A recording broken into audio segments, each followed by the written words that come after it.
Bon midi, mesdames et messieurs. Bienvenue à LJS. La nouvelle a ébranlé tout le Québec aujourd'hui. La fusillade à la polyvalente Antoine Bernard de Carleton-sur-Mer a suscité beaucoup de réactions. Ce matin, vers 10h30, un jeune homme s'est infiltré pendant les heures de cours et s'est dirigé vers l'auditorium de l'école où se tenait une conférence sur le suicide.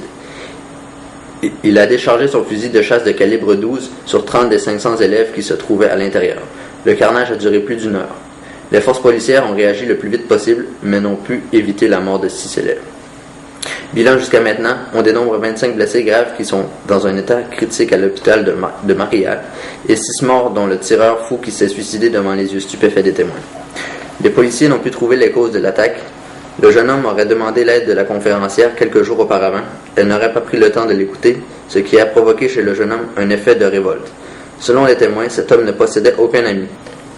Les professeurs et ses parents avaient remarqué un comportement étrange chez lui depuis un certain temps, mais sans rien qui aurait pu faire voir une possibilité d'attentat. Aux nouvelles internationales maintenant. On a découvert une tribu maya qui date de plus de 2000 ans avant Jésus-Christ. On n'a pas pu trouver la tribu en tant que telle, mais des preuves insoupçonnables.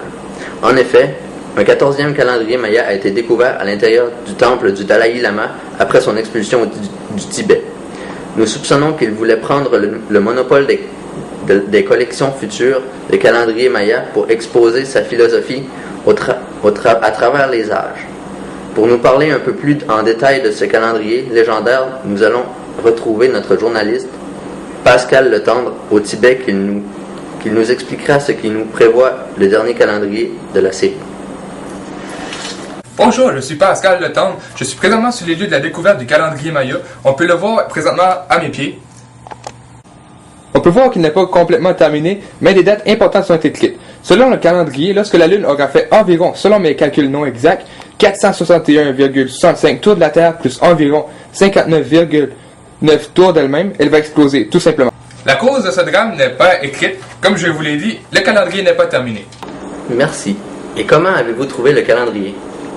Je marchais dans la forêt pour trouver le Yéti du Tibet et je suis tombé dans une trappe et ensuite dans une grande pièce où j'ai marché et découvert le calendrier. Merci. Vous aurez plus de détails sur le calendrier dans 2 semaines lorsque les analystes l'auront examiné. Passons maintenant à la météo. Merci Guy. Ici Colette, trop penchée pour la météo dans le secteur de la Gaspésie.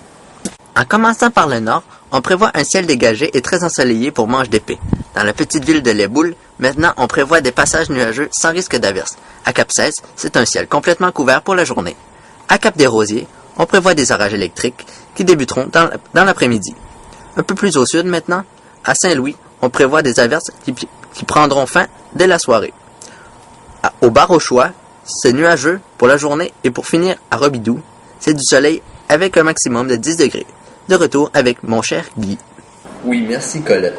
Maintenant, nous allons retrouver notre analyste sportif Gérald Girard pour nous parler des équipes canadiennes de hockey qui se disputaient hier soir.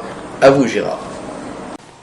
Oui Guy, hier toutes les équipes canadiennes étaient sur la glace, débutant par les Canadiens de Montréal qui se sont fait battre comme d'habitude par les Wings de Détroit 9-2. Les Maple Leafs de Toronto ont battu les Penguins de Pittsburgh par la marque 3-2 en prolongation. Les Flames de Calgary se sont inclinés 6-4 devant l'Avalanche du Colorado. Les Canucks de Vancouver ont blanchi les Coyotes de Phoenix 5-0 à domicile. Finalement, les Sénateurs d'Ottawa ont gagné par la marque 4-3 sur les Bruins de Boston.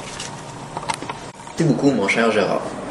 De retour sur une note moins joyeuse, une petite soirée privée s'est mal terminée dans les quartiers résidentiels de la ville de New Richmond. En effet, les jeunes sous l'effet de l'alcool auraient mis feu à la demeure pour faire de plus beaux éclairages. Un coup, le stroboscope brisé. Nous avons une vidéo amateur filmée vers la fin de la soirée.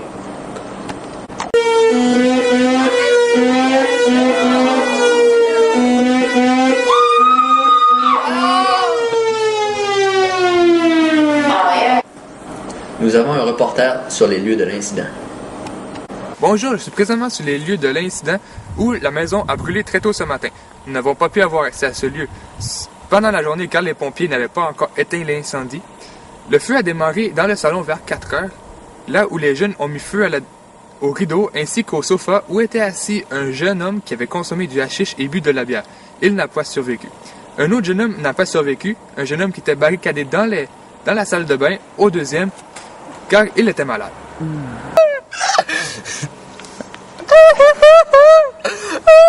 Le fauteur qui a allumé l'incendie se porte aujourd'hui très mal et culpabilise la mort de ses camarades. Il comparaîtra devant les tribunaux locaux à compter de mardi accusé pour 4 chefs d'accusation dont celui d'incendie criminel, délit de fuite, homicide involontaire et conduite en état d'ébriété. Sa voiture est encore sur les lieux, les policiers n'ont pas trouvé utile de la remorquer pour l'instant. Merci Marco Grenier. Et c'est ainsi que se termine le bulletin de nouvelles. Ici Guy Magren sur le réseau LJS au nom de toute l'équipe LJS. Bonne journée et revenez nous voir au LJS 17h.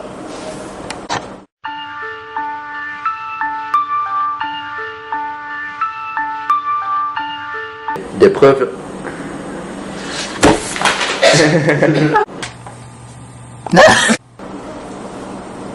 Tu peux saluer avec la caméra?